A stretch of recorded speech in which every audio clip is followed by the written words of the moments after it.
Seorang gadis bermata merah mendekat, seseorang memanggil nama Lori. Dia menyentuh wajahnya, membuat Lori bingung tentang siapa dia sebenarnya. Darah memercik, dia telah membunuh anak laki-laki itu. Itu berlangsung cukup lama. Dia menjatuhkan pisaunya dan jatuh ke dalam kehampaan, sementara anak itu bertanya-tanya apakah dia benar-benar ditikam saat gadis itu menangis, dan bagaimana dia tahu namanya di tengah semua pertanyaan ini. Tiba-tiba dia terbangun di kelas sambil membaca manga. Nama protagonis kita adalah Takafuji Lori, 17 tahun. Dia bingung dengan mimpinya, namun suasana kelas masih sama seperti biasanya, atau begitulah seharusnya. Tiba-tiba sebuah lingkaran sihir mengelilingi seluruh kelas dan ledakan energi ungu membuncah. Semua orang menutupi wajah mereka, termasuk Takafuji. Dia mendapati tangannya menyentuh lantai tanpa tahu apa yang terjadi. Kini dia berada di samping teman-teman sekelasnya, tak mengerti bagaimana mereka bisa sampai di sana. Semua orang berteriak panik, menanyakan kemana kelas mereka menghilang. Saat itu sesosok malaikat muncul, meminta mereka tenang. Mereka berada di jalur jiwa yang dikenal sebagai kehampaan antar dunia, dan dia adalah apa yang biasanya orang panggil sebagai Dewi. Mereka semua dipanggil ke dunia lain untuk menjadi pahlawan yang akan mengalahkan Raja Iblis. Terdengar klise, tapi segalanya akan segera menjadi gila. Teman-temannya berdiri terpaku, bertanya-tanya apa urusan pahlawan ini. Sang Dewi menjelaskan mereka akan dipindahkan ke dunia bernama Burge, tepatnya di Kekaisaran Hien. Mereka semua ternganga tak mengerti, sementara Takafuji hanya berpikir bahwa ini persis seperti plot cerita acak manapun. Namun, sang malaikat terus menjelaskan bahwa mereka akan segera meninggalkan tempat ini menuju dunia tersebut. Namun sebelumnya mereka semua akan menerima hadiah. Tangannya muncul di atas kepala masing-masing dari mereka. Dia memberitahu bahwa dengan ini mereka akan menerima kemampuan khusus. Mereka harus berhati-hati agar tidak dikorupsi oleh kekuatan ini dan membimbing orang ke jalan yang benar. Dia mengucapkan selamat keberuntungan dan adegan berpindah ke kastil. Takafuji perlahan membuka mata dan mendapati dirinya di sebuah ruangan bersama yang lain. Seorang gadis yang tanpa lelah berkata bahwa pemanggilan itu sukses. Para tetua di sekitar mereka merayakannya, berkata bahwa sang orang suci benar-benar bisa diandalkan. Sekarang dunia akhirnya akan aman kembali, atau begitulah klaim mereka. Seorang pria berdiri dan berterima kasih karena mereka telah datang ke dunia ini. Namanya adalah Lesen, Kaisar Hien. Pria itu bahkan berlutut dan memohon kepada mereka untuk mengalahkan Raja Iblis. Takafuji menyadari bahwa setidaknya mereka diperlakukan sebagai bangsawan. Saat itu, seorang pemuda berkacamata melangkah maju dan meminta Yang Mulia untuk tidak bersikap seperti itu. Dia bertanya apakah ada cara bagi mereka untuk kembali ke dunia asal. Seseorang melangkah maju untuk menjawab. Gadis itu memperkenalkan diri sebagai Sendisia dan mengatakan bahwa mereka memang bisa kembali ke dunia asal mereka. Namun, hal itu hanya mungkin dilakukan dalam sebulan saat bulan purnama muncul kembali di langit. Siapapun yang tidak berniat melawan Raja Iblis bisa tinggal dengan tenang di kastil kerajaan selama sebulan lalu pulang. Jagoan kita berpikir ini terasa seperti perjalanan wisata untuk menjelajahi tempat lain. Para gadis bertanya-tanya apa yang akan terjadi selama mereka tidak ada. Menurut penjelasan Sang Sein, garis waktu di dunia asal tidak akan berubah dan mereka akan dikirim kembali ke tempat yang sama persis. Jagoan kita merasa ini semua terlalu mudah dan mencurigakan. Kemudian Sang Sein bertanya siapa yang ingin kembali setelah sebulan, mengatakan bahwa mereka hanya perlu bicara dan tidak ada yang akan menghalangi. Kelompok itu tampak ragu, namun dia memohon agar mereka menyelamatkan negaranya dan dunia ini. Takafuji berpikir biasanya ini adalah momen di mana calon pahlawan melangkah maju dan menyatakan akan bertarung, tapi di sini hanya ada keheningan. Sepertinya kelasnya tidak punya pahlawan sejati. Si kacamata berkata semua orang masih ragu dan bertanya apakah keputusan bisa diambil nanti. Sang raja hanya menutup mata, dan jagoan kita menyadari semua orang masih cukup tenang. Lesen berkata dalam sebulan mereka bisa memilih untuk kembali atau menandatangani kontrak menjadi pahlawan. Hari ini adalah perayaan, jadi mereka harus menikmatinya. Takafuji berterima kasih dan segera mencoba mencicipi makanan dunia lain yang terasa sempurna. Dia bersemangat mencari tahu bahan-bahan apa yang digunakan di dunia fantasi ini. Namun tiba-tiba, lingkaran sihir yang sama seperti di kelas muncul lagi di bawah kakinya. Dia mengira ini adalah ulah penyihir kekaisaran yang sudah sangat ahli. Dia benar-benar ingin merasakan segalanya di dunia fantasi ini, tapi kemudian seseorang memanggilnya. Mereka ingin tahu mengapa hanya dia yang memiliki lingkaran di bawah kakinya. Sebelum sempat memproses apa yang terjadi, dia mendapati dirinya kembali ke tempat di mana dia bertemu Sang Sein tadi, yang disebut jalur jiwa. Si pirang muncul memperkenalkan diri namun tampak bingung. Dia menyapanya, mengatakan mereka bertemu lagi, tapi Dewi itu bertanya bukankah dia baru saja di sini sesaat yang lalu? Dia menjawab ya, dan gadis malang itu tidak mengerti mengapa ini terjadi. Takafuji ingin tahu apakah dia akan dipanggil ke tempat lain lagi, dan Dewi itu mengiyakan. Masalahnya, ada aturan bahwa setiap orang yang menginjakan kaki di tempat ini harus menerima bakat, jadi dia meletakkan tangannya di kepala Takafuji sekali lagi. Dia mengucapkan selamat keberuntungan, tapi jagoan kita mengeluh bahwa dikirim bolak-balik seperti ini sangatlah tidak bertanggung jawab. Dalam proses ini, dia menyadari lingkaran sebelumnya berwarna ungu sedangkan yang ini kuning dengan simbol berbeda. Dia kemudian sadar dirinya terikat di kursi dengan mulut tersumpal, menyimpulkan ini bukan waktunya untuk analisis. Seorang pria tua mendekat berkata pemanggilan sukses. Pria di sampingnya menyebut bocah itu sebagai subjek tes nomor 12. Pria tua itu berkomentar bahwa sepertinya dia memiliki mata sihir tipe ofensif. Disebut sebagai subjek uji coba membuat Takafuji sama sekali tidak tertarik dengan situasi ini. Sepertinya pemanggilan-pemanggilan ini jauh lebih berbahaya dari dugaannya. Kedua orang gila itu tersenyum, mengatakan akan segera melanjutkan eksperimen. Jelas bagi jagoan kita bahwa ini adalah ilmuwan gila.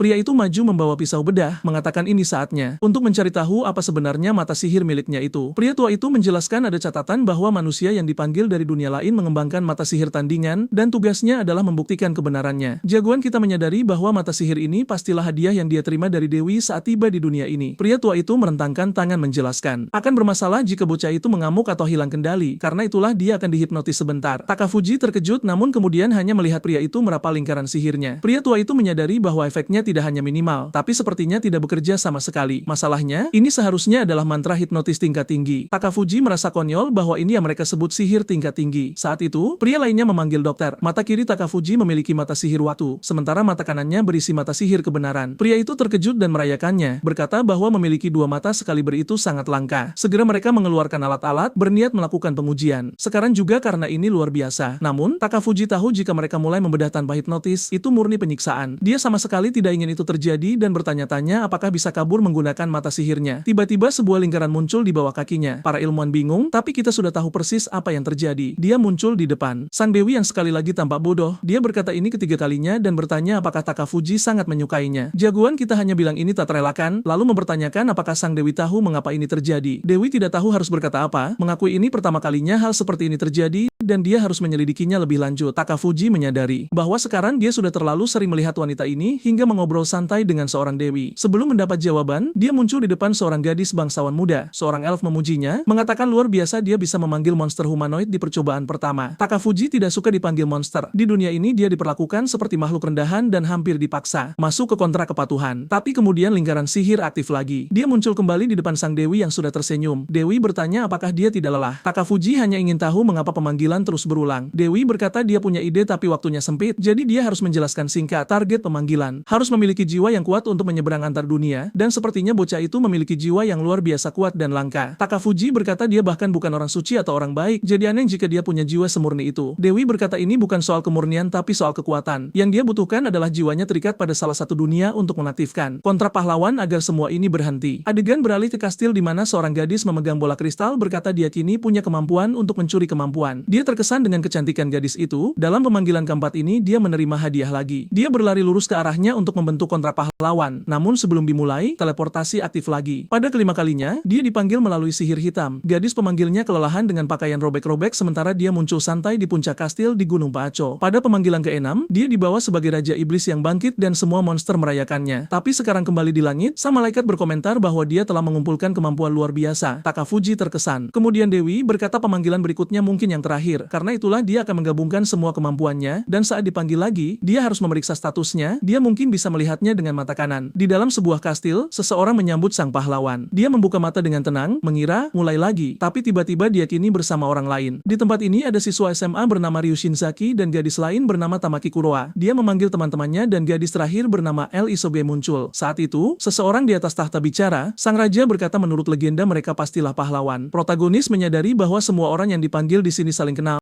kecuali dirinya. Semua orang bertanya-tanya mengapa dia dipanggil secara acak bersama mereka bertiga. Mereka menoleh ke arah raja yang mempertanyakan apakah mereka bertiga adalah pahlawan dan dia hanyalah orang tambahan yang terbawa. Ketiganya mengonfirmasi, dan pria itu berkata ini pertama kalinya dia mendengar hal semacam itu. Kemudian gadis lain datang bertanya apakah mereka pahlawan dari dunia lain. Dia memperkenalkan diri sebagai putri pertama dan secara pribadi mengklaim pujian atas pemanggilan mereka, mengatakan mereka harus berterima kasih. Jagoan kita segera menyadari bahwa putri ini adalah tipe bangsawan yang sangat sombong. Sang putri memberitahu bahwa mereka kini berada di kerajaan matahari terbit, tempat di mana tidak hanya manusia yang ada, tapi juga demi-human dan iblis. Jelas, iblis adalah musuh yang dipimpin oleh Raja Iblis. Mereka memiliki bangsa sendiri dan menginvasi semua wilayah. Iblis-iblis itu benar-benar tampak berbahaya. Itulah sebabnya seluruh umat manusia bersatu untuk memanggil para pahlawan. Namun hanya wanita berdarah bangsawan yang bisa melakukannya, dan tentu saja, sang putri adalah orang pilihan tersebut. Setiap negara wajib melatih pahlawan yang mereka panggil untuk membunuh Raja Iblis. Mereka pasti menyadari betapa briliannya rencana ini. Namun, Takafuji paham rencana mereka hanyalah memanggil banyak pahlawan dan berharap seseorang akan menyelesaikannya. Sang putri meminta mereka menjadi kuat sebagai perwakilan kerajaan ini dan membunuh Raja Iblis yang tak tahu malu itu. Saat itu Tamaki bertanya, bagaimana cara mereka kembali ke dunia asal? Sang putri hanya berkata bahwa itu mustahil. Lagi pula mereka harus merasa terhormat menjadi pahlawan kebanggaan kerajaan matahari dan bersyukur atas situasi mereka. Jagoan kita geram, berpikir bajingan-bajingan ini perlu belajar layanan pelanggan dari Raja Behigian. Raja kemudian menyuruh mereka meletakkan tangan pada batu untuk mengungkap bakat yang mereka terima sebagai pahlawan. Tablet batu dibawa ke depan. Saat Ryu menyentuhnya, dia menerima kemampuan Limit Break. El Isoge menerima menerima Magic Barrier dan Kuroa mendapat Magic Affinity. Sementara itu, Takafuji kita tercinta hanya menerima kemampuan Detection. Setidaknya dia punya berkah, tapi mengingat betapa sederhananya itu, sepertinya tidak ada yang mengesankan. Setelah itu, orang-orang kerajaan mulai mengukur bakat serta kemampuan fisik dan sihir mereka. Ryu memiliki kemampuan fisik manusia super, Isogai punya bakat alami menciptakan berkah dengan pengukuran kekuatan sihir yang tinggi. Sementara itu, Tamaki juga punya bakat sihir hebat namun fokus pada sihir penghancur. Adapun jagoan kita, dia sama sekali tidak punya bakat manipulasi sihir. Dia menyadari datang ke dunia lain hanya untuk menjadi lebih lemah dari semua gadis itu, dan dia tidak senang. Sudah kelelahan di lantai, dia bergumam itu tidak masalah karena jelas mereka bertiga adalah pahlawan aslinya. Malam itu mereka berkumpul di kamar Ryu untuk mendiskusikan masa depan. Takafuji melihat sekeliling bertanya-tanya mengapa kamar Ryu jauh lebih besar darinya. Sementara itu, kedua gadis ingin tahu mengapa dia ada di sana jika bukan pahlawan sungguhan. Itu sangat menyakitkan bagi jagoan kita. Dia memutuskan untuk tidak menjawab. Tamaki berkata dia tidak benar-benar mengkhawatirkannya, tapi sang protagonis menyadari gadis itu jelas khawatir dia terlalu terlibat dalam semua ini. Dia jelas tipe gadis yang tidak jujur pada perasaannya. Ryu berkata kemampuan deteksi yang dimiliki Takafuji sebenarnya bisa sangat penting. Takafuji menyadari masing-masing punya pendapat berbeda tentang dirinya. Ryu berkata meski bocah itu lemah, L bisa memberikan penghalang sihir padanya. L setuju, berkata jika Ryu menginginkannya maka baiklah. Jagoan kita berpikir meski pendiam, L sebenarnya sangat imut. Saat itulah dia tersadar bahwa mereka bertiga benar-benar menarik. Tiga orang yang beruntung dalam hidup. Tamaki ingin tahu apakah benar-benar tidak apa-apa bagi mereka untuk tinggal di negara ini. Ryu baru saja akan bicara saat Takafuji berkomentar bahwa negara ini tidak buruk dan perlakuannya manis. Mereka semua menoleh ke arah jagoan kita yang memberi kode agar diam. Di buku catatannya dia menulis bahwa ada orang yang menguping pembicaraan mereka, jadi sebaiknya jangan bicara hal yang mencurigakan. Ketiganya berdiri terpaku. Sementara dia menyadari berkah deteksi itu sudah terbukti berguna. Meski tidak punya bakat fisik atau sihir, ini benar-benar kemampuan luar biasa. Dia bisa merasakan kehadiran orang atau makhluk di balik dinding. Contohnya saat ini, dia tahu persis siapa yang memata-matai di luar. Saat di kamarnya sendiri, dia mencoba menjauhkan para pelayan tapi mereka selalu kembali. Dia kemudian menulis di catatan meminta L memasang penghalang kedap suara. L mencobanya dan mulai merapal. Lingkaran menyebar tapi dia mengeluh itu tidak terlalu kuat dan tidak akan tahan lama. Ryu memujinya sebagai gadis luar biasa, membuat L tersipu. Sementara itu Takafuji sadar bajingan-bajingan ini malah asyik merayu tepat di depannya. Kemudian Tamaki ingin tahu mengapa mereka dimata-matai. Ryu berkata itu jelas, karena mereka adalah pahlawan dengan kekuatan penghancur bangsa, jadi terlalu berisiko jika dibiarkan tanpa pengawasan. Tapi Tamaki marah menunjukkan itu tidak masuk akal karena mereka dipaksa datang ke sini. Saat itulah Takafuji menyebutkan negara ini tanpa putus asa, dia tidak mengerti standar dunia ini, tapi dia curiga mereka dalam krisis keuangan. Itu karena sang raja terlibat dalam banyak urusan pribadi yang tidak biasa, ditambah lagi dia punya sangat sedikit pengawal untuk kastil sebesar ini. Tamaki menyadarinya juga, tapi setidaknya makanannya enak, meski sederhana tapi kaya rempah dan lezat. Takafuji, bagaimanapun, tanpa tidak menikmati makanan itu, dan bertanya-tanya apakah ada yang salah dengan indera perasanya. Teman-temannya berkomentar bahwa kamar mereka terasa lebih seperti asrama prajurit daripada pahlawan, dan jagoan kita membatin mereka bahkan belum melihat kamar kecilnya sendiri. Karena mereka tidak pernah dipanggil ke tempat lain, mereka tidak punya pembanding, tapi dia masih ingat kedatangannya di Hien dengan sangat jelas. Dia memberitahu ketiganya bahwa mereka perlu memikirkan rencana pelarian dari negara ini karena kemampuan deteksinya bisa menghindari semua pengawasan. Sementara itu, mereka juga harus mencari tahu cara kembali ke dunia asal karena ketiganya dianggap satu-satunya harapan tempat ini. Tidak mungkin mereka dibiarkan pulang. Lagi pula, meski sang putri bilang tidak ada cara untuk kembali, itu terasa seperti kebohongan. Ryu setuju. Masalahnya mereka masih lemah dan kurang informasi. Jadi untuk sekarang mereka perlu mengamati keadaan. Tiba-tiba Tamaki mendekati jagoan kita. Dia mengomentari mata kuningnya dan bertanya apa itu.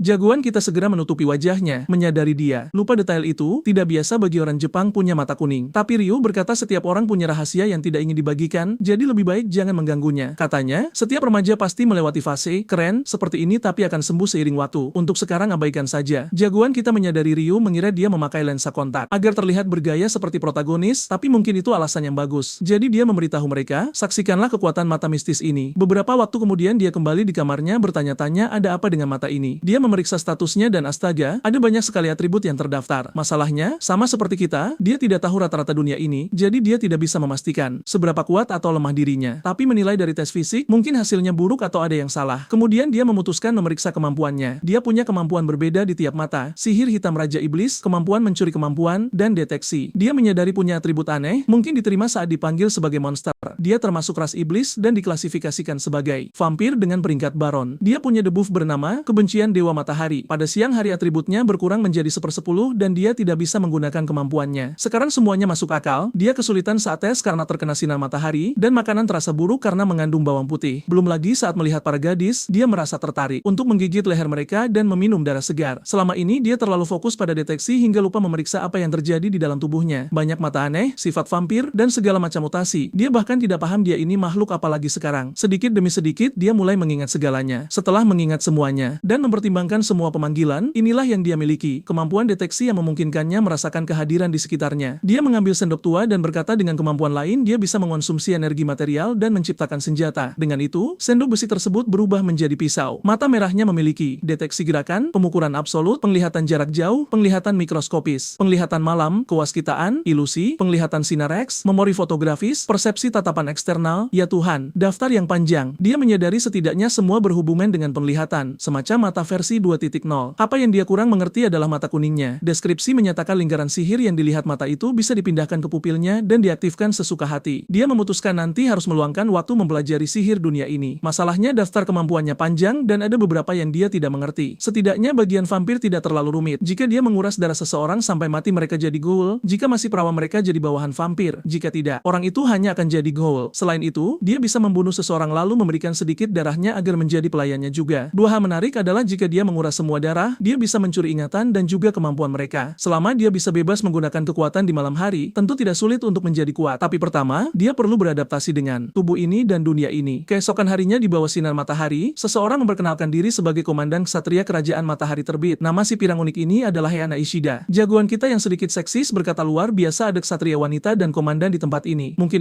di dunia fantasi atau karena masalah keuangan mereka. Kemudian, wanita itu memanggil kedua gadis, mengatakan mereka punya bakat sihir tapi perlu belajar dasar bela diri. Biasanya mereka mulai dengan latihan kekuatan, tapi dia pikir itu tidak perlu. Jagoan kita, bagaimanapun, tidak bersemangat soal ini. Rupanya statistiknya tidak begitu mengesankan mengingat Ryu punya kekuatan 1500 dan segalanya di atas 1000. Tamaki punya HP lebih banyak darinya dan 3500 intuisi. Sementara L punya sedikit kurang intuisi tapi lebih banyak di hal lainnya. Statistik mereka bertiga sejak muncul sudah melampaui batas manusia dunia ini. Kemudian Eana menyuruh mereka memilih yang paling cocok dan belajar bela diri. Namun si bodoh di sana akan berbeda. Dia menyesalkan bahwa pertama-tama mereka perlu membangun kekuatan fisiknya. Masalahnya, bocah itu melakukan push up di bawah matahari yang menghancurkan atributnya. Tidak hanya dia lebih lemah di siang hari, tapi dia juga sakit kepala parah. Eana berkata akan melatihnya secara pribadi jadi dia harus serius. Tapi si malang sudah pusing dan tidak ada cara baginya untuk kabur. Tiba-tiba sang putri yang benar-benar menyebalkan, dia meminta izin untuk masuk dengan kelompoknya. Tepat seperti itu juga yang dipikirkan Takafuji. Namun, dia tidak sendirian. Ada orang lain di sampingnya. Karena wanita di sebelah sang putri berdiri begitu dekat, dia pastilah seseorang dengan status tinggi juga. Dia adalah wanita yang cantik, namun ekspresinya dingin bak boneka dengan senyum palsu. Eana menyapa para putri dan bertanya apa yang membawa mereka ke sana. Takafuji segera menghentikan latihannya dan duduk kembali dengan santai, penasaran ingin melihat apa yang akan terjadi. Gadis yang lain hanya menyapa mereka dengan sopan, sementara sang putri yang menyebalkan itu dengan dramatis menyatakan bahwa dia telah mengesampingkan segala kesibukannya untuk datang menyapa, jadi semua orang harus berterima kasih. Pemuda kita hanya menertawakannya sampai wanita satunya melangkah maju. Dia memperkenalkan diri sebagai putri kedua dan mengatakan bahwa senang bisa bertemu dengannya sore itu. Dia ingin berbincang dengannya. Adegan kemudian berpindah ke sebuah ruangan di dalam kastil di depan sebuah papan. Dia menjelaskan bahwa mereka akan belajar di sana, tetapi pemuda itu merasa sangat curiga karena dia mendapatkan pelajaran terpisah. Pahlawan lainnya juga mendapatkan pelajaran, tetapi dengan putri pertama di ruangan yang berbeda. Kenyataannya, semua ini karena putri pertama menolak untuk mengajar seseorang yang bukan seorang pahlawan. Baginya, itu adalah penghinaan dan hal yang absurd. Dia tidak terlalu peduli, tetapi dia bersumpah suatu hari nanti dia akan membalas perlakuan ini. Putri kedua kemudian mengatakan bahwa dia akan memulai pelajaran, namun pemuda kita ingin mengajukan beberapa pertanyaan terlebih dahulu. Dia bertanya apakah putri pertama lebih tua darinya karena dia dipanggil putri kedua, tetapi dia menjelaskan bahwa tidak, situasinya rumit. Singkatnya, dia mengatakan bahwa putri pertama adalah pewaris tahta yang sebenarnya. Takafuji tahu bahwa suksesi kerajaan selalu menjadi urusan yang kacau. Jelas, dia tidak ingin terlibat dalam hal semacam itu. Selama pelajaran, dia belajar bahwa kerajaan Rising Sun didirikan oleh pahlawan yang mengalahkan Raja Iblis sebelumnya. Pahlawan itu adalah seorang penyihir. Dengan kata lain, pendiri tempat ini adalah seorang penyihir. Itulah sebabnya pemujaan terhadap penyihir berakar kuat di mana-mana. Tahta selalu diturunkan melalui pewaris perempuan. Mereka memilih seorang raja untuk dinikahi dan barulah dia menjadi wali untuk memerintah negara. Namun, jika ratu meminta perceraian, dia akan berhenti menjadi raja. Berkat sang putri kedua, dia belajar tentang sejarah dan dasar-dasar sihir, tetapi dia sudah kelelahan dan pergi tidur. Larut malam itu, dia mulai mempelajari sihir karena hari berikutnya akan ada ujian praktik. Setidaknya dia berhasil meminjam buku dari sang putri kedua. Dia tahu wanita itu pasti tidak suka karena dia tertidur di kelas dan tidak suka karena dia meminta buku. Tapi layaknya boneka, dia hanya tersenyum dan mengatakan tidak apa-apa. Sambil menatap pentagram, dia berkata sudah saatnya menguji apa yang tidak bisa dia lakukan malam sebelumnya. Dia kemudian mengaktifkan mata mistik sejati dan mengamati lingkaran itu. Secara teori, dia seharusnya bisa merekamnya di retinanya untuk digunakan kapanpun dia mau. Masalahnya, tidak ada yang terjadi. Dia bahkan tidak yakin apakah mata itu aktif. Sama sekali. Dia juga mencoba dengan lingkaran sihir lainnya, tetapi seperti dugaannya, tidak ada yang terjadi. Sejauh ini, semuanya benar-benar gagal. Kemudian dia teringat dia memiliki mata 2.0.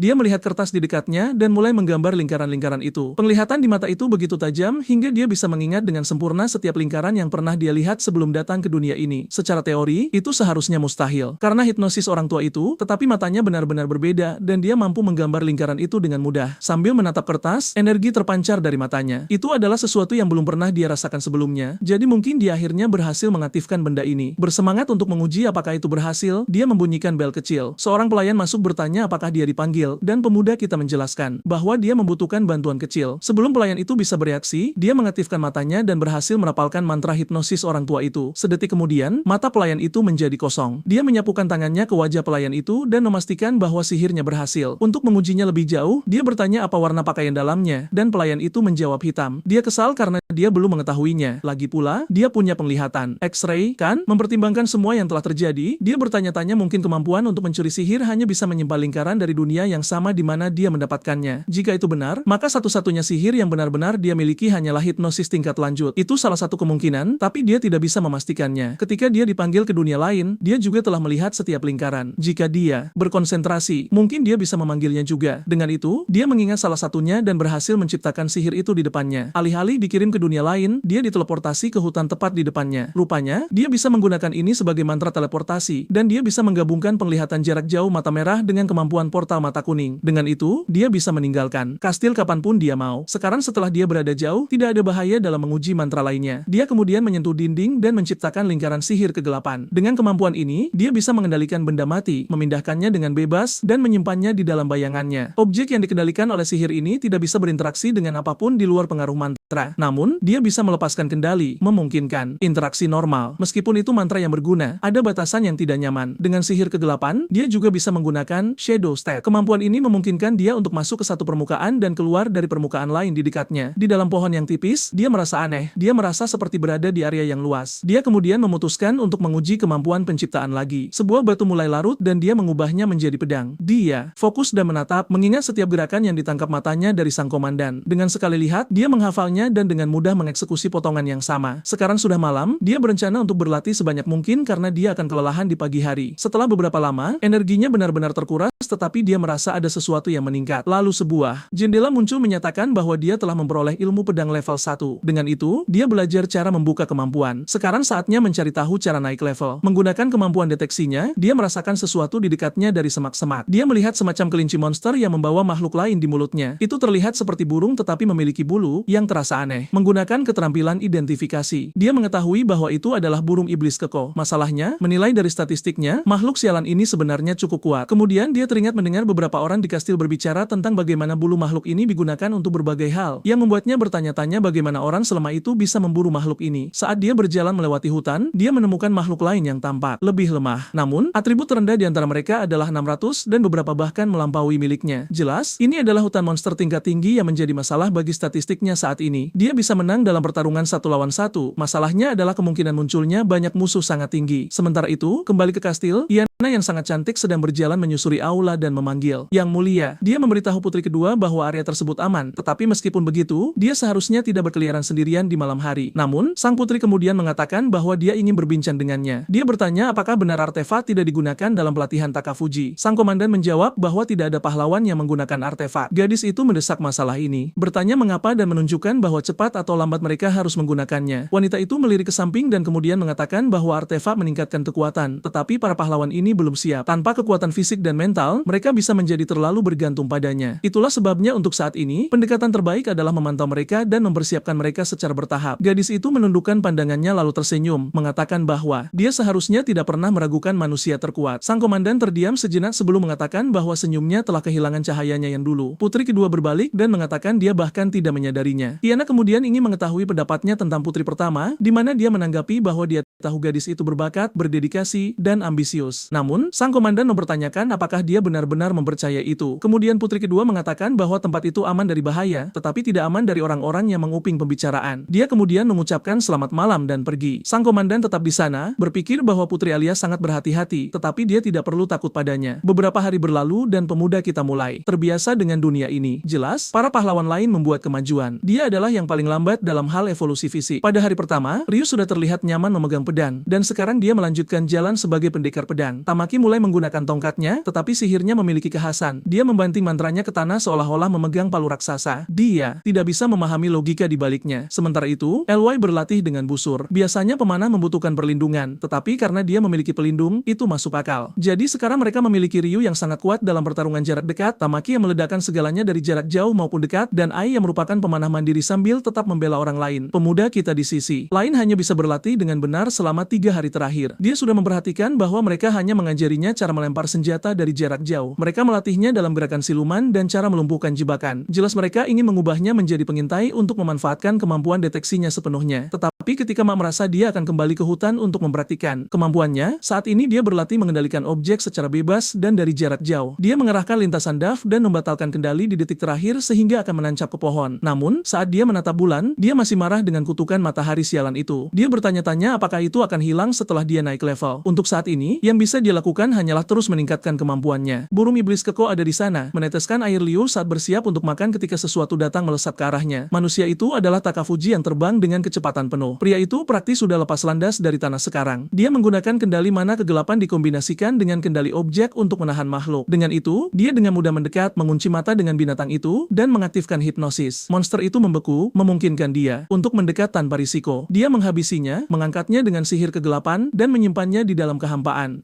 Dia bisa memasuki kehampaannya sendiri tanpa masalah, dan karena dia seorang vampir, kamu sudah tahu apa yang akan dia lakukan. Memanfaatkan fakta bahwa tidak ada yang melihat, dia meminum darah monster itu. Begitu selesai, dia meninggalkan area tersebut. Dia dengan cepat menemukan target berikutnya, tapi yang satu ini jelek sekali dan dia tahu itu tidak akan terasa enak. Sayangnya, pengemis tidak bisa memilih, jadi dia terus berburu sampai tidak ada lagi yang tersisa untuk dilakukan. Saat fajar menyingsing, dia berteleportasi kembali ke kamarnya. Sejauh ini telah menjadi rutinitas hariannya. Kemudian malam memasuki kamarnya, menyapanya, dan menyuruhnya bangun. Pemuda kita telah mencoba menggunakan hipnosis padanya sesedikit mungkin, tetapi itu tidak terelakkan karena dia perlu mengumpulkan informasi tentang kerajaan ini. Melalui ini, dia mengetahui bahwa ratu saat ini telah lama tidak dapat memiliki anak. Di negara yang dipimpin oleh perempuan, itu adalah masalah besar karena ratu tidak akan memiliki putri untuk mewarisi tahta. Lebih buruk lagi, gadis-gadis bangsawan muda secara misterius meninggal. Untuk mencegah garis keturunan mereka berakhir, mereka menerima seorang wanita bangsawan sebagai salah satu selir raja, dan wanita itu melahirkan seorang anak. Anak itu adalah Halia, sang putri kedua. Dia dibesarkan dengan cinta sampai dia berusia 7 tahun, tetapi saat itulah ratu yang sebenarnya akhirnya melahirkan seorang putri. Namanya adalah Amanda, yang berarti gadis yang dicintai. Sesuai dengan namanya, ratu lebih mencintainya daripada yang lain, terutama karena putrinya memiliki bakat sihir yang luar biasa. Dengan itu, Alia tidak lagi dianggap sebagai pewaris potensial. Saat Amanda berusia 7 tahun, dia secara otomatis mengambil posisi sebagai putri pertama. Semua orang merayakannya sementara Alia tetap di sudut, berpura-pura tidak peduli. Tapi dia menyadari bahwa sejak hari itu, keberadaannya tidak lagi memiliki makna di dunia ini. Dia dilupakan oleh rakyat, ditinggalkan oleh ibunya sendiri, dan tidak ada seorang pun di keluarga kerajaan yang ingin berinteraksi dengannya. Begitulah cara Alia terpaksa hidup dalam kesendirian layaknya boneka. Takafuji berpikir bahwa dia sama sepertinya karena tidak ada yang mengharapkan apapun dari mereka berdua. Dia kemudian tersenyum padanya dan dengan lembut memintanya untuk bangun, mengatakan bahwa meskipun pelajarannya membosankan, itu penting untuk kelangsungan hidupnya. Pemuda kita kelelahan, menguap, bertanya-tanya mengapa dia mengomelinya hari ini mengingat dia biasanya tidak mengganggunya. Dia kemudian berkomentar bahwa dia mendengar dia belajar teknik SAG selama latihan, meskipun dia tidak berbakat dalam sihir, sepertinya dia memiliki peluang bagus untuk memanfaatkan apa yang dia pelajari di sini. Satu hal yang tidak dipahami protagonis kita adalah mengapa dia tidak bisa menggunakan sihir yang diajarkan di dunia ini dengan benar. Dia tahu dia mungkin kasus yang langka karena bahkan Nala, pelayan biasa, bisa dengan mudah memanipulasi banyak objek. Namun, Alia mengatakan bahwa Komandan Iana Iseta adalah wanita yang sibuk dan tidak akan meluangkan waktu untuk melatihnya jika dia tidak melihat potensi dalam dirinya. Tapi pemuda itu menjawab bahwa mungkin dia hanya melihat. Keuntungan dikenal sebagai orang yang melatih salah satu pahlawan. Saat itulah Alia membanting meja dan berkata tidak. Dia yakin dia bisa menjadi kuat dan itulah sebabnya dia ingin melihatnya berusaha. Dia sedikit bingung dengan betapa dekatnya gadis itu, tapi dia berpaling dan menyuruhnya mengikuti. Di adegan berikutnya, mereka menuruni tangga panjang. Setelah apa yang terasa seperti jalan tanpa akhir, mereka berdua berdiri di depan pintu besar. Dia merapalkan mantra dan mengatakan mereka akan melanjutkan pelatihannya di ruangan ini. Kemudian dia menambahkan bahwa meskipun dia seorang pahlawan, orang-orang menyebut mereka kegagalan. Dia menoleh padanya dan bertanya apakah dia tidak merasa malu dengan itu. Takafuji sekali lagi bertanya-tanya apa yang terjadi dengan gadis ini hari ini sehingga membuatnya begitu bersemangat. Dia tahu bahwa sejak kemalangannya, dia telah menekan emosinya. Dia telah berpura-pura begitu baik sampai-sampai orang mulai memanggilnya putri boneka. Tetapi pada saat itu, dia berbeda. Dia bukan lagi gadis pendiam dan tertutup yang dia temui. Dia kemudian memasuki ruangan, dan di langit-langit terdapat lingkaran sihir yang besar. Ini akan melayani tujuannya, katanya sebelum memperingatkannya bahwa dengan tingkat ini, dia akan diasingkan dari kastil sebelum. Dia bisa menjelaskan dirinya sendiri. Dia membacakan kutipan dari mantan ratu, mereka tidak memiliki kewajiban untuk memelihara orang yang tidak kompeten yang datang ke kerajaan ini. Pemuda kita masih tidak terlalu peduli dan hanya mengatakan bahwa dia tidak kompeten. Dia memiliki kemampuan deteksi yang cukup berguna. Dia setuju, tetapi pada saat yang sama dia tidak berusaha sekeras yang lain. Sebagai seseorang yang membawa berkah, dia harus mengambil takdir ke tangannya sendiri dan melakukan yang terbaik. Takafuji, kasihan sekali, selalu tertidur di kelas karena dia begadang sepanjang malam. Tetapi meskipun dia tidak tahu, dia telah berusaha berburu di tengah malam. Jadi dia memberitahunya bahwa dia mencoba. Dia melakukan yang terbaik dalam batas kemampuannya. Hanya saja itu tidak terlihat sekuat mereka bertiga, atau dia tidak terampil secara akademis seperti dirinya. Tetapi kemudian Alia mengungkapkan bahwa ruang sihir ini memiliki pelindung. Dia meletakkan tangannya di pintu dan dia mengatakan kepadanya bahwa tidak ada yang akan mendengar teriakannya. Pemuda itu, bagaimanapun, hanya ingin tahu cara membuka benda sialan itu. Dan saat itulah dia tiba-tiba menatapnya, mengangkat kakinya, dan menendang punggungnya. Apa-apaan? Dia membentur dinding dengan wajah terlebih dahulu. Dia berbalik dengan benar-benar bingung, dan dia memberitahunya bahwa dia berada di posisi yang jauh lebih baik daripadanya, dan dia menolak untuk memberikan yang terbaik. Dia perlu memahami bahwa jika dia dikeluarkan dari kastil ini, makhluk-makhluk di luar akan langsung membunuhnya. Itulah sebabnya dia harus bekerja keras untuk bertahan hidup, bahkan jika itu berarti mempermalukan dirinya sendiri. Pemuda kita tidak terlalu peduli dengan tendangan itu. Dia tampaknya menikmati dipukuli oleh wanita. Hal itu jelas. Bahkan, dia terkesan olehnya, menyadari bahwa putri boneka itu tidak lagi berada di ruangan itu. Kemudian dia berteriak padanya untuk mengambil kendali atas hidupnya sendiri. Tiba-tiba pria itu mulai tertawa, meledak menjadi tawa yang keras. Dia bahkan mengatakan bahwa dia benar-benar gadis yang cantik. Dia benar-benar meremahkannya dan tidak pernah menyangka dia menjadi orang yang begitu kuat. Saat itulah dia bertanya apakah dia mengejeknya, tetapi dia menjawab bahwa dia tidak mengejeknya karena dia sebenarnya adalah salah satu dari 4 orang yang paling peduli dengan keselamatannya sendiri di antara para pahlawan. Dia menyadari dia tidak bercanda dan mengakui bahwa mungkin dia yang selama ini meremahkannya. Begitu dia mengaktifkan auranya, dia mencatat bahwa anehnya, dia tampak jauh lebih kuat daripada beberapa saat yang lalu. Dia hanya berterima kasih padanya karena mengatakan yang sebenarnya, dan mengatakan bahwa karena dia hampir terekspos, dia perlu menyusun rencana. Kenyataannya adalah bahwa untuk saat ini, dia masih ingin tinggal di sana dan mengumpulkan informasi sebanyak mungkin. Hari berikutnya di tempat latihan, dia berpikir untuk menunjukkan kekuatan aslinya dari berkah itu hanya untuk menghindari pengusiran. Masalahnya adalah mereka masih tidak akan memasuki ruang bawah tanah apapun, dan di bawah sinar matahari, dia benar-benar lemah. Setelah latihan selesai, pemuda kita memutuskan tindakan terbaik adalah berbicara dengan komandan. Dia memanggilnya untuk mengobrol, berharap untuk meyakinkan ratu agar tidak mengusirnya. Namun, adegan segera beralih padanya yang mengatakan bahwa itu akan cukup sulit. Dia bertanya apakah dia benar-benar percaya kemampuannya tidak berguna. Mungkin terlihat seperti dia tidak berusaha selama latihan, tetapi dia berusaha. Namun sebelum dia bisa melanjutkan, sang komandan memotongnya dan mengatakan bahwa sebenarnya dia tidak berpikir kemampuannya tidak berguna sama sekali. Bahkan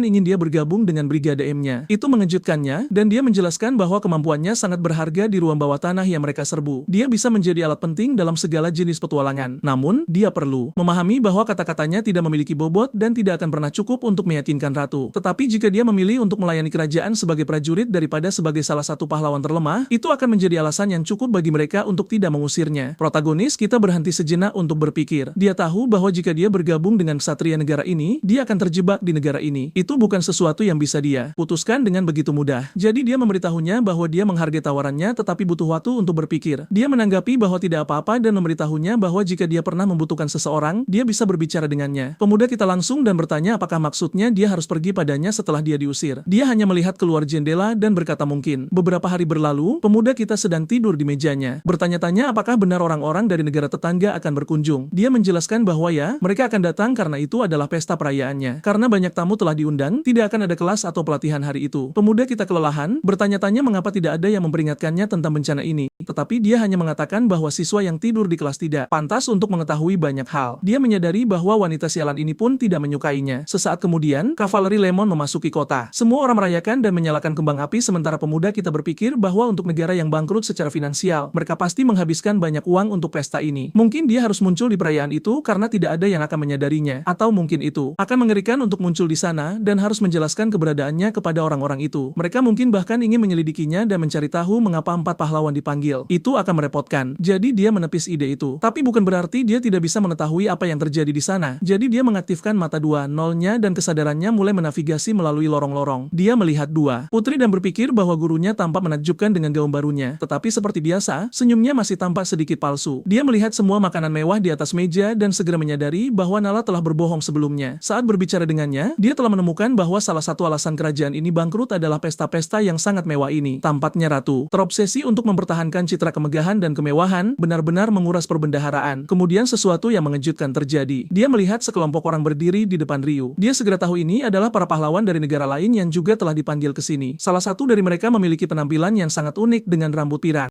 Sulit dipercaya dia orang Jepang. Dia memutuskan untuk menggunakan keterampilan identifikasinya dan menemukan bahwa nama pria itu adalah Moshi Date. Dia pikir itu nama yang cukup klasik untuk seorang pahlawan. Tapi yang sebenarnya ingin dia ketahui adalah mengapa pria ini berteriak pada Ryu. Dia membaca gerak bibirnya untuk mengetahui apa yang dia katakan, dan pria pirang itu berteriak memanggil nama Takafuji, menuntut agar mereka membawanya segera karena dia menantangnya untuk berduel. Sial, ceritanya bergerak cepat. Pesta berakhir dalam waktu singkat dan sekarang Lea mengumumkan bahwa Takafuji datang. Semua pahlawan di ruangan itu berbalik untuk melihat dan pemuda kita menyadari bahwa tidak ada jalan keluar dari ini. Moshi kemudian melangkah maju dan secara resmi menantangnya untuk berduel. Ruangan menjadi sunyi, semua orang penasaran mendengar tanggapannya. Bermalas-malasan seperti biasa, pemuda kita hanya bertanya mengapa harus duel dengan segala hal. Mitsushi berteriak bahwa itu untuk membuktikan kepada Dewi bahwa dia tidak layak atas cintanya. Takafuji sedikit bingung, tetapi si Pira menyuruhnya untuk berhenti berpura-pura bodoh. Moshi kemudian menyatakan bahwa dia tahu betul bahwa Takafuji telah berakhir di ruang putih di mana dia bertemu dengan Dewi yang membawa mereka ke dunia ini. Protagonis kita hanya berkata, terus kenapa? Karena semua orang telah melalui itu. Tapi kemudian, masih mengungkapkan bahwa dia telah melamar Dewi tersebut yang dijawab bahwa jika dia bisa mengalahkan Takafuji Lenori, dia akan mempertimbangkannya. Pemuda kita langsung menyadari wanita sialan itu tidak hanya mencoba membuang masalahnya kepada dirinya, dia juga mencoba untuk menyingkirkannya. Dia pasti akan membuat wanita itu membayar untuk ini saat dia melihatnya lagi. Anehnya, para pahlawan lain tampak bingung satu sama lain tentang pembicaraan ruang putih dan Dewi ini. Pada saat itu, Takafuji menyadari bahwa mereka telah dipanggil secara berbeda karena mereka tidak tahu apa yang dia bicarakan. Akan terlalu merepotkan untuk menjelaskan semuanya, jadi untuk saat ini dia memutuskan untuk berpura-pura bodoh saja. Jadi dia memberitahu pria itu bahwa dia tidak tahu apa yang dia bicarakan, tapi dia menerima duel itu. Si Pirang menyeringai dan pemuda kita berkata bahwa sekarang mereka hanya perlu menentukan formatnya. Jika ini adalah duel tarung 1 lawan 1, itu akan terlalu mudah. Lagi pula, tidak seperti pahlawan lainnya, dia tidak memiliki tubuh manusia super atau kelas khusus petarung. Tentunya orang ini tidak bersusah payah hanya untuk menindas seseorang yang memiliki segala kekurangan di dunia ini. Jika itu kasusnya, itu benar-benar sangat menyedihkan. Moshi berteriak bahwa tentu saja tidak, dan dia akan menerima duel apapun yang diusulkan Takafuji. Kerumunan terkejut bahwa dia menyetujui kebodohan seperti itu. Kemudian pemuda kita menyebutkan sebuah dumyeon tempat dia seharusnya berlatih dengan para ksatria. Mereka bisa berlomba untuk melihat siapa yang akan menjadi yang pertama membunuh bos di lantai pertama. Moshi setuju, menyebutnya ide yang bagus dan menerima tantangan itu, tapi Rie memperingatkan pemuda kita bahwa meskipun dia mungkin bisa menavigasi dumyeon dengan mudah, dia tidak akan mampu membunuh bosnya. Namun, pemuda kita hanya tersenyum dan berkata dia punya rencana kecil. Duel dijadwalkan untuk hari berikutnya, dan tak lama setelah duel, sang ratu bertanya apakah dia Takafuji Elnori. Dia menuntut penjelasan mengapa dia menerima duel dan hancur lebur. Arao berpikir, hancur lebur adalah kata yang sempurna. Moshi adalah kekuatan alam, tidak ada makhluk di tempat itu yang bisa menandinginya, bahkan bos pun jatuh dalam hitungan detik. Di sisi lain, pemuda kita menggunakan perlindungan untuk mengendap-endap melewati semuanya. Kesimpulan objektifnya adalah dia benar-benar kalah telak dalam duel ini. Sang ratu kemudian berkata dia telah mengabaikan betapa malas dan lemah lemahnya dia selama ini. Dia percaya padanya karena komandan Ksatria melihat potensi dalam dirinya, tetapi dengan tindakan ini, dia telah membawa kelemahan ke kerajaan dan itu adalah sesuatu yang tidak bisa dia maafkan. Olia sudah tahu apa yang akan terjadi, dan benar saja, sang ratu menyatakan bahwa Takafuji Elnori diusir dari kerajaan. Putri pertama tampak senang sementara dua gadis lainnya terlihat agak sedih, tetapi orang yang paling tersenyum, benar-benar bahagia, adalah pemuda kita. Bajingan itu pasti menginginkan ini terjadi. Sang ratu bertanya apakah dia memiliki keberatan, dan dia menjawab ya, dia ingin tahu persis bagaimana dia telah merugikan kerajaan. Sang ratu berkata sudah jelas, dengan kalah dalam duel dia telah menodai reputasi kerajaan. Dia kemudian menjelaskan bahwa jika itu hanya balapan, maka ya, dia kalah. Tapi taruhan sebenarnya dari duel itu adalah tentang kelayakan. Itu hanyalah pertarungan untuk menentukan siapa yang pantas dicintai oleh gadis tertentu. Selain itu, mereka telah berjanji untuk tidak membiarkan siapapun di luar duel mengetahui hasilnya. Belum lagi, dia bahkan tidak dianggap pahlawan di kerajaan ini dan kehadirannya tidak diungkapkan ke negara lain. Tanpa kekuatan, tanpa pengaruh, dan tanpa ada yang tahu siapa dia, tidak mungkin dia membawa aib ke tempat ini. Bagaimanapun, duel itu tidak lebih dari permainan konyol. Namun, dia telah mengambil kesempatan saat memasuki dungeon itu untuk menggunakan kemampuan deteksinya. Beberapa orang melemparkan sekantong uang, dan dia berkata dia telah mendapatkan hadiah kecil ini. Sang ratu dan putri terkesan, dan dia berkata dia menawarkan harta kecil ini kepada yang mulia. Dia tampak senang sementara pemuda kita hanya menyatakan bahwa itu mudah ditemukan dengan kemampuannya. Kebenarannya adalah Takafuji hanya belum ingin meninggalkan kastil, jadi dia menggunakan koin-koin ini untuk membeli lebih banyak waktu di sana. Dengan begitu, dia menyingkirkan omong kosong ratu dan Moshi untuk sementara waktu. Dan sekarang dia kembali ke malam-malam biasanya berburu untuk naik level dengan tenang. Selama tidak ada yang tahu dia masih menjadi lebih kuat, dia baik-baik saja. Satu-satunya bagian yang mengganggu adalah dia mulai merasa muak meminum darah burung itu. Dia melirik ke samping dan menyadari bahwa dia berada di tempat yang sama saat dia mulai berburu malam itu. Hutan itu benar-benar mengacaukan rasa arahnya, dan dia bertanya-tanya apakah ada cara lain untuk menggunakan deteksi. Dia mengaktifkan penglihatan iblisnya bersama dengan deteksi dan melihat penghalang yang mengarah ke area lain. Itu adalah semacam ilusi yang membuat orang yang tidak tahu hanya berputar arah, tetapi dengan matanya dia bisa melihat menembusnya dan bertanya-tanya apakah ada makhluk yang lebih kuat bersembunyi di dalam. Dia selalu bisa berteleportasi kembali jika ada sesuatu yang berbahaya muncul, jadi dia melangkah masuk, dan bersembunyi di dalam adalah serigala raksasa dengan kawanannya. Begitu dia mengambil langkah pertama, dia melihat gerakan di dekatnya. Itu adalah beberapa serigala yang mendekat. Itu adalah pertama kalinya dia berurusan dengan makhluk yang lebih besar dari tampilan kameranya, jadi dia segera mengaktifkan jaring jebakannya. Sekumpulan jebakan terbentuk di sekelilingnya, dan dalam hitungan detik, para serigala semuanya mati di tanah. Jika dia harus menghadapi lebih dari 3 dari mereka sekaligus, itu akan sangat sulit. Untungnya, jebakan mudah dipasang dan binatang-binatang itu akhirnya terperangkap di dalamnya. Dia mulai mengiring tubuh-tubuh itu ke dalam kehampaan, bergumam bahwa setidaknya mereka tampaknya memberikan lebih banyak pengalaman daripada burung-burung itu. Beberapa saat kemudian, dia kembali ke hutan. Di tengah danau terdapat sebuah pohon di bawah cahaya bulan, dan pemuda kita berpikir itu terlihat seperti pengaturan yang sempurna untuk pertarungan bos. Saat dia berbalik dan berkata, tapi ini bukan video game, bos itu sudah ada di belakangnya. Kawan, sebelum dia sempat bereaksi, lengannya sudah putus. Apa-apaan ini? Dia masih melihat ke samping ketika binatang itu menyambarnya, membuatnya terlempar menabrak pohon. Dia bahkan tidak mengerti apa yang terjadi dan makhluk itu sudah berhadapan muka dengannya. Itu adalah binatang mistis yang disebut Fener. Dia dengan cepat menyadari bahwa benda ini bukan iblis,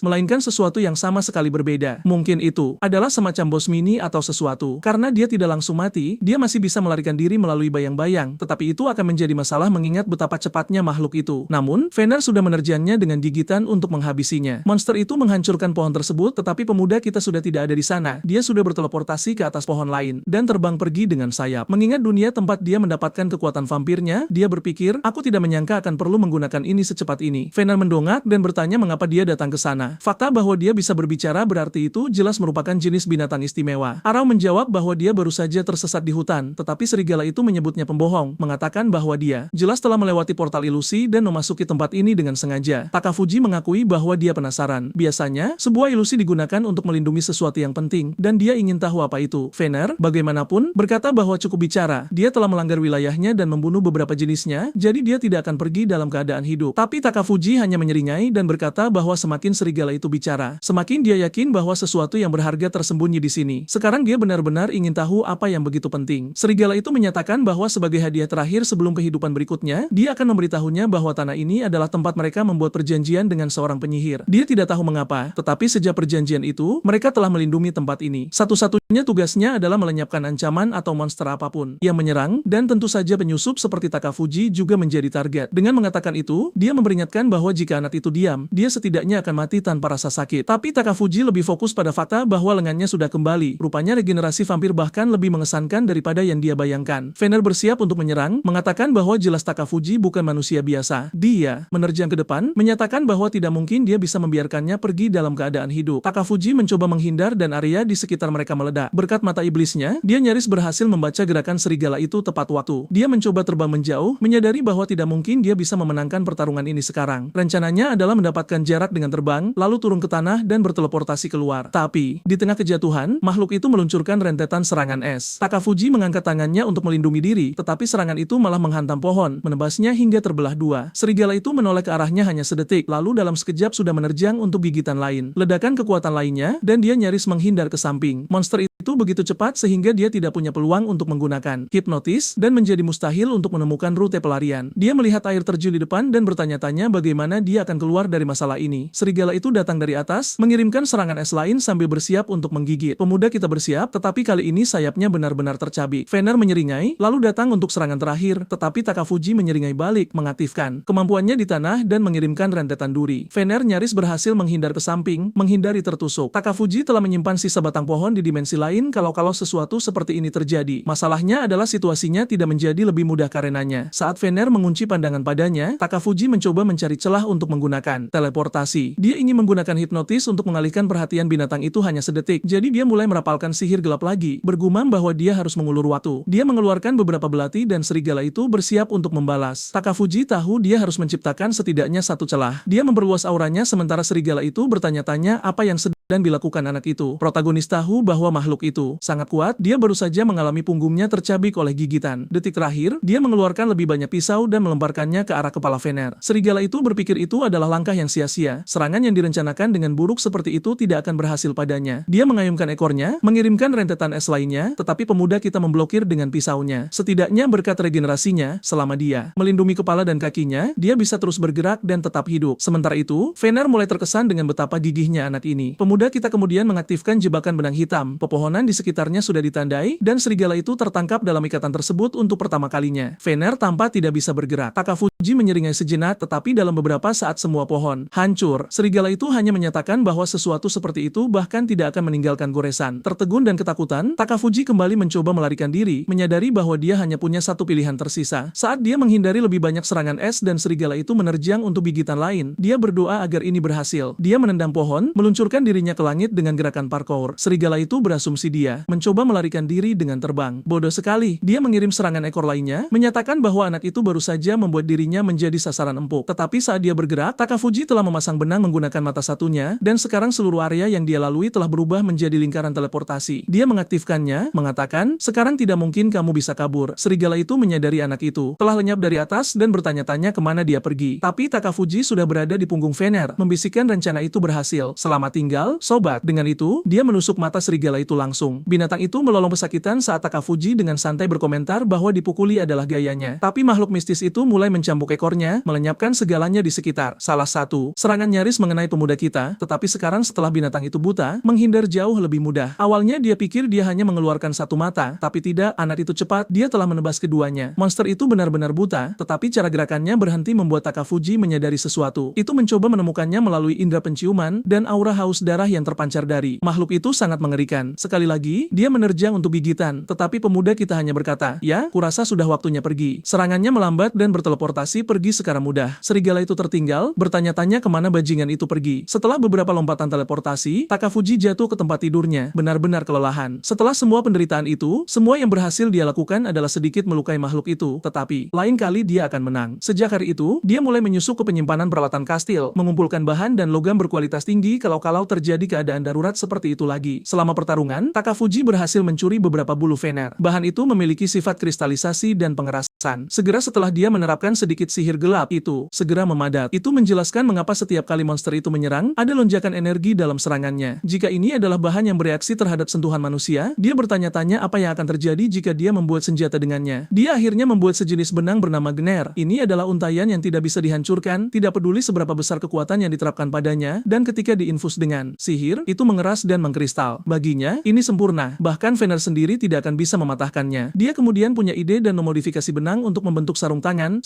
hitam yang memiliki pengerasan gelap dan kristalisasi yang sama dengan benang tersebut. Karena Fener telah menyerangnya berkali-kali, dia telah mengumpulkan cukup banyak bahan, memberinya ide menarik lainnya. Hari berikutnya, pemuda kita mengenakan pakaian lengkap dengan sepatu bot dan setelan. Sekarang saatnya balas dendam. Ledakan kuning menyinari hutan, mengejutkan Fener. Takafuji muncul dengan santai. Hei, sudah sehari sejak kita terakhir bertemu. Fener sangat marah karena bajingan itu benar-benar berani menginjakkan kaki di tanahnya lagi. Monster itu masih buta, dan Takafuji berkomentar betapa indahnya matanya. Makhluk itu segera menyerang, menyuruhnya diam. Arau terkesan, bahkan buta, Fener masih seakurat itu. Serigala itu kemudian memperingatkan bahwa tidak ada yang pernah melangkah ke tanah ini 2 kali dan pergi dalam keadaan hidup. Takafuji mencatat bahwa antara kemarahannya dan rasa sakit karena kehilangan matanya, makhluk itu benar-benar bajingan keras kepala. Bulunya luar biasa, jadi jelas dia perlu membunuhnya dan mengambil lebih banyak. Fener terus menyerang sampai Takafuji menyentuh pohon. Dari dalamnya, beberapa serigala hitam muncul. Binatang itu tidak tahu apa yang terjadi karena dia digigit dari semua sisi. Takafuji dengan santai berkomentar bahwa hanya dengan aroma saja, Fener seharusnya tahu apa mereka. Dia digigit oleh mayat jenisnya sendiri. Monster itu meraung murka, menuntut untuk mengetahui bagaimana Takafuji berani melakukan hal seperti ini. Tapi pemuda kita hanya menjawab bahwa mereka tampak berguna, jadi dia menjadikan mereka bawahannya. Fener meronta, mengguncang segalanya, mengirim beberapa serigala terbang, dan salah satu serangan hampir mengenai Takafuji. Serangan protagonis belum efektif, tetapi itu telah memberinya waktu. Meski begitu, serigala itu berhasil menyambarnya dengan serangan cakar yang kuat. Dia nyaris berteleportasi, pergi di tengah serangan saat para serigala mengelilingi pepohonan. Segera setelah dia berhenti di balik pohon untuk mengatur napas, Fener sudah menerjang untuk serangan lain, tetapi teleportasi lain menyelamatkannya. Monster itu mulai kesal dengan penghindaran konstan ini, sementara Takafuji sekarang muncul di atasnya. Bos bersiap untuk menerkam, siap untuk membunuh, dan saat itulah Takafuji menyeringai dan berkata, tidak ada saat di mana aku mencoba untuk melarikan diri. Makhluk itu melompat ke depan, hanya untuk menabrak benang tak terlihat, langsung terperangkap. Fener tidak bisa mempercayainya. Bahkan dengan indera penciumannya, dia tidak mendeteksi apapun. Saat Takafuji melayang di atas, serigala itu menuntut untuk mengetahui apa yang telah dilakukan bajingan itu, dan pemuda kita menjelaskan, benang-benang ini terbuat dari bulumu sendiri. Itu sebabnya kamu tidak bisa mendeteksinya. Baunya sama sepertimu. Sejak saat dia tiba, setiap serangan yang dia terima, setiap serigala yang dia kirim, itu semua adalah pengalihan. Sementara monster itu sibuk, dia telah menenun jebakan sepanjang waktu. Sekarang setelah Fener tidak bisa bergerak, tidak ada yang bisa dia lakukan. Takafuji mengucapkan selamat tinggal dan mengaktifkan kompresi benang. Garis-garis itu mengencang, menarik binatang itu ke tanah, tapi serigala-serigala yang menonton hanya menatap dalam diam. Fener yang tidak percaya bertanya-tanya apakah ini benar-benar akhirnya. Jika dia mati, kawanan itu juga akan hancur. Tapi kawanku, sudah terlambat untuk itu. Takafuji tidak hanya membunuhnya, dia sudah meminum darahnya. Kematian tunggal itu saja memberinya 5 level dan beberapa kemampuan tambahan. Saat itulah dia melihat sesuatu yang menarik di sistem. Keterampilan unik, Raja Bajingan. Seseorang memanggilnya Master. Ketika dia berbalik, itu adalah serigala-serigala yang dia bunuh. Mereka sekarang berdiri di hadapannya, tampaknya mampu berkomunikasi. Kemungkinan besar karena kemampuan barunya. Dia bertanya-tanya apakah keterampilan ini berlaku untuk bawahan manapun. Salah satu serigala kemudian bertanya padanya, mengapa kamu tidak menjadikan Fener bawahan juga? Tuan mereka sebelumnya adalah makhluk yang telah bertarung mati-matian untuk melindungi tanah ini dan selalu mengusir mereka. Itulah mengapa mereka yang pernah melayani Fener sekarang ingin mengikutinya sebagai sekutu. Takafuji menarik napas dalam-dalam. Bukannya ada kerugian baginya melakukan itu. Masalahnya adalah dia sudah kelelahan dan kehabisan energi. Sementara itu, kembali ke kastil, dinner, Ryu menunjukkan bahwa putri pertama dan kedua sepertinya tidak akur. Tamaki tidak setuju, mengatakan bukan itu, hanya saja mereka memiliki kepribadian yang berbeda. Oh tidak yakin dan mulai mendiskusikan topik itu lebih lanjut. Takafuji, bagaimanapun, tidak peduli. Dia terlalu kesal karena makanannya selalu mengandung bawang putih. Saat itulah Ryu tiba-tiba menyarankan agar dia harus membantu situasi itu. Pemuda kita langsung bertanya mengapa mereka membicarakan dirinya.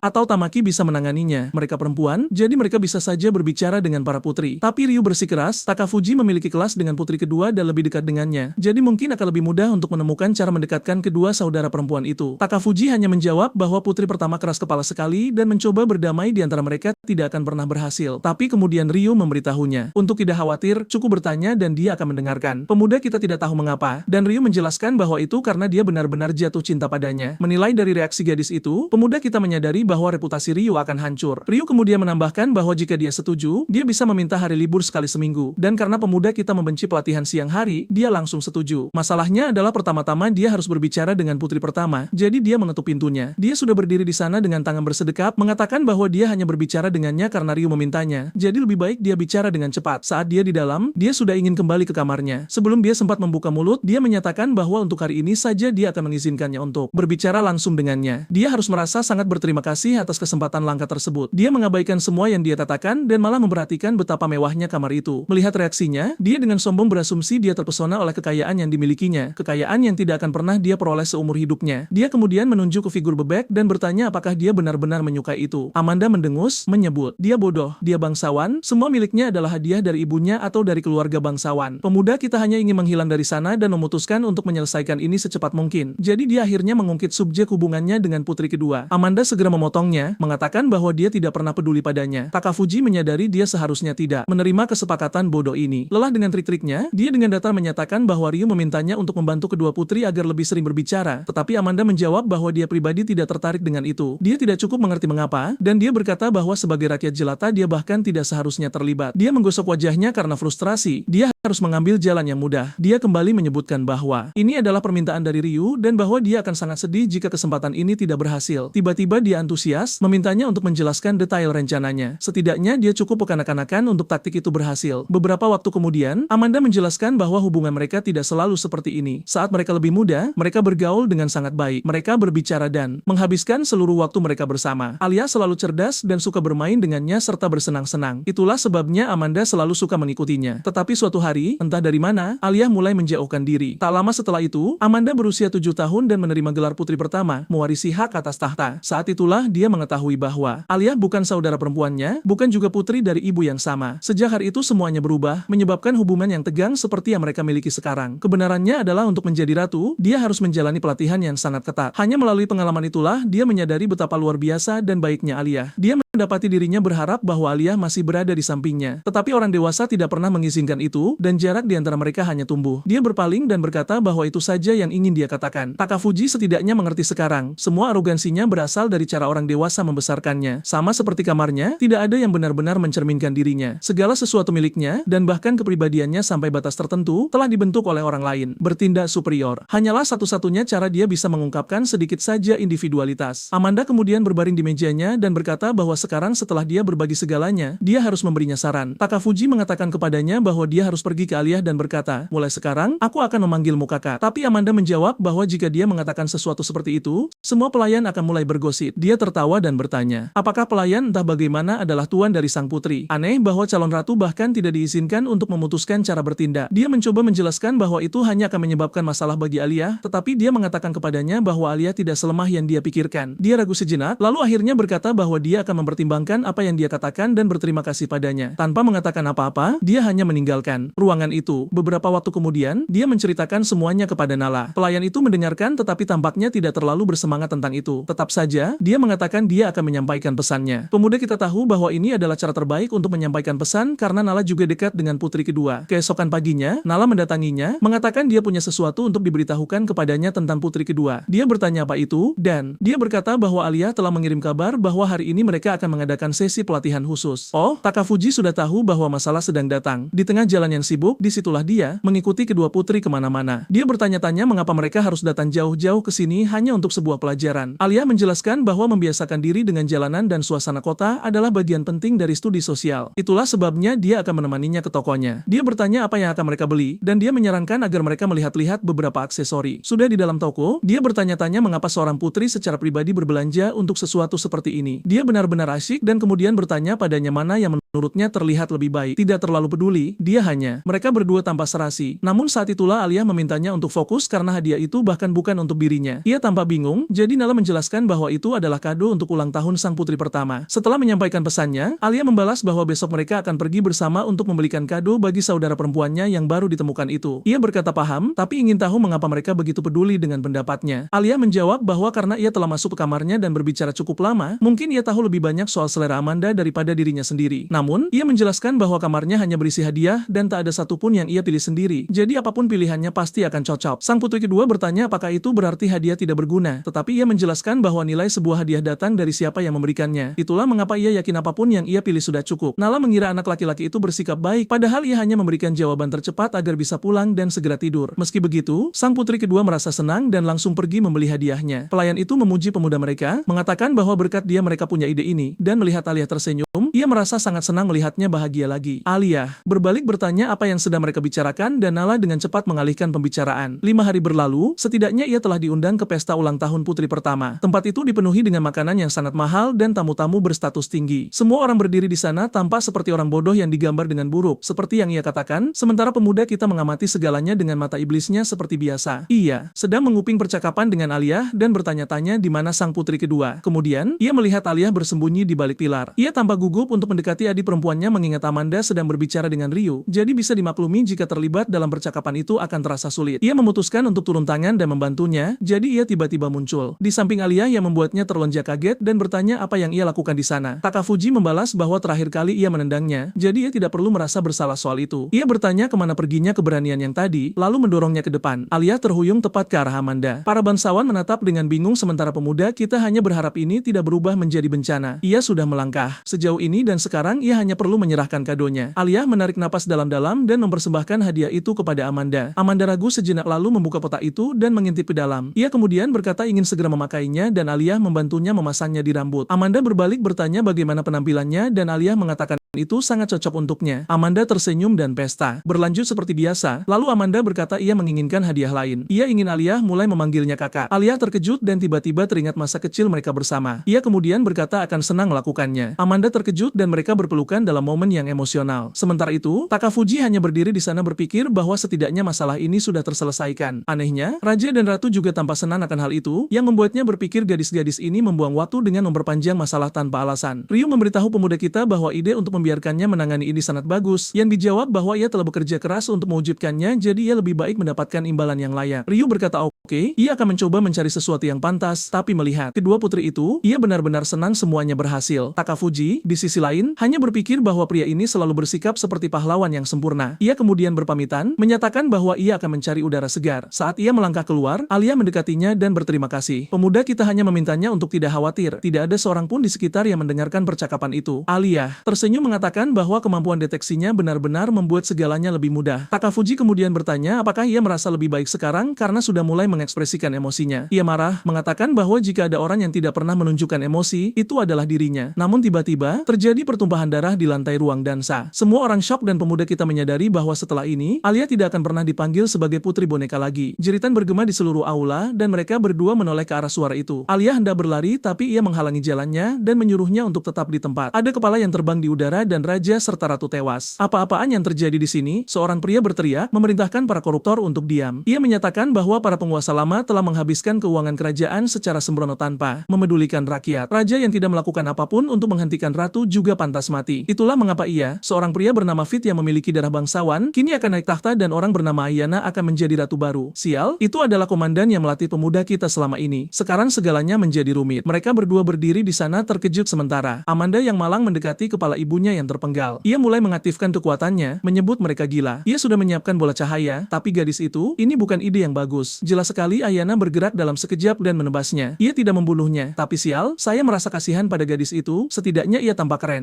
Segera setelah sampah tidak berguna itu jatuh ke lantai, ia mengerang kesakitan dan memar yang baru saja ia terima bergulir di tanah. Para pahlawan terkejut dan Ayana memberitahu Ryu untuk tidak bergerak. Jika ia menyerang sedikit pun, kematiannya tidak akan damai. Saat itulah Fit berteriak bahwa mereka hanyalah anak-anak dan pion para penyihir. Mereka telah mengkhianati kehendak para penyihir dengan membuat keputusan bodoh untuk memanggil pahlawan. Itu adalah dosa besar, dosa yang hanya bisa diampuni melalui kematian. Sementara Amanda yang malang berteriak memanggil kakaknya, Ayana menebasnya. Apa-apaan gadis itu? Komandan ini benar-benar plot twist. Semuanya berbalik, yang saya benci kini saya sukai, yang saya sukai kini saya benci. Alia hendak melakukan sesuatu tapi sang protagonis tahu itu bodoh. Ia hendak berteriak memanggil adiknya tapi ia segera menutup mulutnya, memberitahu dirinya bahwa tertangkap akan menjadi langkah paling bodoh yang bisa dilakukan. Pemberontakan adalah hal terakhir yang ia harapkan. Kemudian Fit memerintahkan warga dan tentara untuk mengirim para orang bodoh yang melawan para penyihir ini untuk menemui mereka. Seorang bangsawan mencoba mengatakan sesuatu tapi pria itu ditebas di punggung sebelum ia bisa menyelesaikannya. Si bajingan itu bahkan tersenyum ke langit, menyatakan bahwa sekarang ia akhirnya telah memurnikan seluruh keluarga kerajaan. Siapapun yang menentang kehendak penyihir pantas mati. Takafuji terus berbisik agar Alia tenang. Jika tidak, ia akan mati juga. Entah ia melakukan tindakan sembrono dan mati konyol di sana, atau mereka berdua melarikan diri sekarang. Saat Amanda mati, Ryu berlari ke tubuhnya. tubuhnya. Ia berteriak bahwa ini gila, tidak ada yang pantas mati karena sesuatu yang begitu tidak berarti. Tapi Fit hanya berkata bahwa para pahlawan masih terlalu muda. Setiap bangsawan yang ada di sana tidak pantas hidup. Mereka tidak mengerti keadaan sebenarnya dari negara mereka. Ryu berteriak bahwa meskipun begitu, mereka tidak harus membunuh mereka. Tapi Fit hanya mengatakan bahwa jika ia melihat kengerian di kota, ia akan mengerti. Lalu ia memerintahkan Ayana untuk menangkap para pahlawan. Ia mengaktifkan auranya, masih secantik dulu tetapi lebih berbahaya dari sebelumnya dan memberitahu Ryu bahwa lebih baik jika ia tidak melawan. Tapi Ryu sedang tidak waras, ia mengaktifkan berkat limit break-nya dan mengirim tebasan cahaya ke arahnya. Namun Ayana hampir tidak bergerak. Ia dengan santai mengulurkan pedangnya dan menahannya dengan mudah. Ia bahkan memujinya, mengatakan bahwa kekuatan dan penilaiannya tidak buruk. Sekali lagi Ryu menerjang ke depan, melepaskan badai tebasan, namun cara Ayana menangani segalanya dengan tenang membuat jelas bahwa anak itu tidak punya peluang. Serangannya merobek aula sementara Ayana menahan penghalang, mengunci gempuran pedang. Tamaki mengatakan mereka harus mengeluarkan Ryu dari sana dan segera melarikan diri. Masalahnya adalah mereka benar-benar dikepung oleh tentara. Ini tidak akan mudah untuk diselesaikan. Ayana tetap tenang sementara Ryu sudah kelelahan. Ia berkomentar bahwa karena Tamaki bahkan tidak bergerak, kemenangan ini akan mudah. Ryu nyaris tidak menahan serangan lain sebelum Ayana mencondongkan tubuh dan bertanya apa yang akan ia lakukan. Bahkan jika ia terus bertarung, ia tidak bisa menang. Lebih baik jika ia menyerah sehingga mereka bisa ditangkap. Lalu ia akan menghabisi sang putri kedua sekarang. Alia terkapar di sana sementara pemuda kita memperingatkan, secara terus terang menyuruhnya untuk pergi sekarang. Jika kau tetap di sini, kau akan mati. Kau dengar itu? Ia ragu, tapi ia mendesaknya. Bertanya apakah ia benar-benar akan menyerah lagi setelah semua ini? Alia menyadari apa maksudnya. Ia berbicara tentang adiknya, tentang bagaimana ia meninggalkannya saat itu, dan saat itulah ia memutuskan tidak akan menyerah. Ia akan bertahan hidup agar suatu hari bisa membalas dendam. Ia tidak akan membiarkan Ayana memutuskan bagaimana ia akan mati. Ia tersenyum dan berkata jika memang begitu, ia akan membantunya melarikan diri. Tapi mulai sekarang ia tidak akan memanggilnya putri kedua. Ia hanya akan memanggilnya Alia. Tepat pada saat itu, pedang Ryu hancur. Ia menyadari ia tidak punya peluang dan Ayana berkata, ini adalah akhirnya. Pria itu menendang perutnya dengan ujung sepatu hatnya yang tajam, yang itu menyakitkan. Pria malang itu memuntahkan makan siangnya dari 3 hari yang lalu dan Tamaki segera melihat bahwa ini tidak akan berhasil. Ia benar-benar terpuruk di tanah dan ia menyadari semakin lama mereka tinggal di sana, semakin berbahaya situasinya. Ia memutuskan harus menyelamatkan Ryu segera, tapi hanya dalam 1 detik. Ayana melenyapkan penghalang Ryu dengan 1 serangan. Kedua gadis itu tertegun, namun sang komandan hanya memberi perintah untuk menangkap semua orang. Tentara masuk dan membanting mereka berdua ke tanah. Mereka setidaknya harus bersyukur tidak dipenggal kepalanya. Kemudian ia memerintahkan mereka semua dibawa ke penjara, dan untuk menambah rasa sakit, Ayana memberi Ryu 1 tatapan terakhir dan mempertanyakan apakah ia terlalu banyak membuang waktu mencoba melatihnya. Saat Alia menyaksikan pemandangan itu, ia berpikir setidaknya gadis itu tidak akan bisa melarikan diri sendirian. Tapi gadis itu tidak sendirian. Ia memiliki protagonis kita yang menggunakan kemampuan deteksinya. Ia menentukan koridor terbaik untuk mereka lalui, memungkinkan mereka untuk menyelinap tanpa disadari oleh para penjaga. Saat mereka berlari, Alia kagum pada seberapa jauh ia bisa mendeteksi kehadiran orang dan bertanya apakah ia tahu cara menggunakan sihir. Ia menjawab bahwa ia hanya tahu dasarnya. Ia menunjuk ke ujung lorong dan berkata dalam 10